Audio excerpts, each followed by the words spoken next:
Pourquoi il n'y a pas de parti politique autochtone au Canada? Oui, bienvenue à Parole autochtone. Ici, c'est Mélissa Marlene-Dupuis. Cette semaine, je vais essayer de répondre à la question de Samy au mieux de mes connaissances. Puis je pense que c'est une question qui est quand même assez large. On s'entend un parti politique autochtone au Canada, même au Québec. Où est-ce qu'elle est la problématique?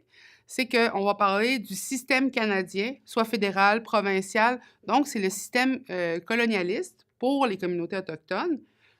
Il ne faut pas oublier que c'est pas parce qu'on n'a pas de parti politique autochtone qu'on n'a pas de la politique autochtone, qu'on n'a pas des politiciens ou des gens qui vont défendre la politique chez les Premières Nations.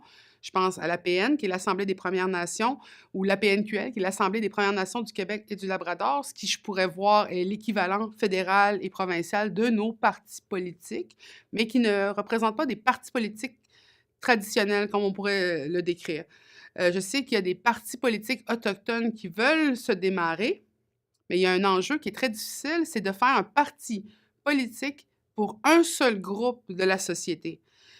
Imaginez si je faisais le parti politique des hommes blancs du Québec, vous pouvez comprendre qu'il y aurait un tollé parce qu'on sent qu'il n'y aurait pas une représentativité de l'ensemble du groupe. Un parti politique doit défendre l'ensemble du groupe, qu'il soit autochtone ou qu'il soit non autochtone, que ce soit un nouveau citoyen.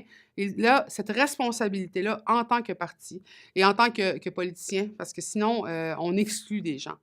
Donc, ce que je vois qui est beaucoup plus sain comme approche, c'est d'avoir des comités citoyens au sein même du parti politique qui vont défendre des enjeux, qui vont expliquer les enjeux des droits autochtones, qui sont très différents aussi des droits des citoyens non autochtones, et par la branche, vont pouvoir aider à s'assurer que les enjeux autochtones soient compris, soient défendus, mais ne soient pas au centre même du parti politique. Donc, ça serait un peu plus difficile de faire un parti. On voit déjà que ça serait un insuccès parce que qui irait voter pour un parti qui parle seulement pour un petit groupe?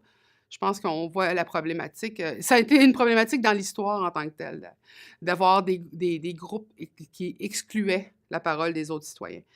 Alors, Samy, tu comprends que je pense qu'il faut qu'on continue cette discussion-là, mais ce serait très difficile de faire des partis parce que ça ferait des conversations très fermées sur elles-mêmes et ça ne nous permettrait pas de trouver la solution tout en respectant le droit des communautés autochtones à travers le Canada.